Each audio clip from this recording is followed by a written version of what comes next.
We've seen a lot of capital leaving China and investing.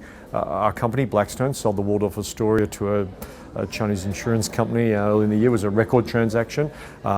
We have sold in Australia a building that Blackstone owned to Wanda, an enormous global conglomerate that's China-based, China-founded. In fact, it was called Dalian Wanda. The city Dalian that I mentioned earlier is one of the cities we've got mall investment in.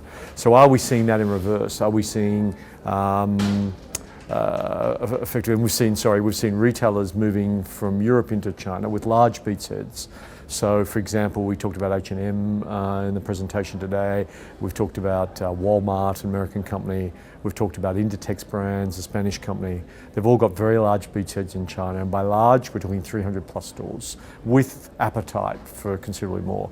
So, are we seeing European capital moving into China? The answer is yes. The outlet mall sector in China is predominantly European investors. So both through the Hutchings Group, who are part of McArthurGlen here, and then secondly through Value Retail, that we know very well in Europe. Scott Malkin and his team do a great job, but they've got 2 outlet malls and the majority of the investors are European in both of those. And then with retailers, are we seeing Chinese retailers moving into Europe? That's been a little slower, if I'm being fair, and I think there's been some tentative first steps, would be the best way to describe it. So there's a company called Bozideng, who are a very large Chinese menswear retailer. They've established their first store about 2 years ago on Oxford Street, just next to Bond Street Tube station in London.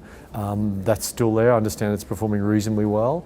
But there are some great Chinese brands that we think could stand alone in any market in the world, whether it's United States, whether it's elsewhere in Asia, or whether it's in Europe.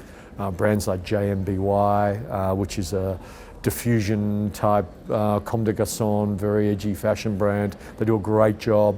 There's another young fashion brand, maybe a little bit like Urban Outfitters, called Hot Wind. Huge following with the university crew demographic. That's enormously successful. It's expanding into Asia. I think that would work well in Europe. It would work well potentially in America.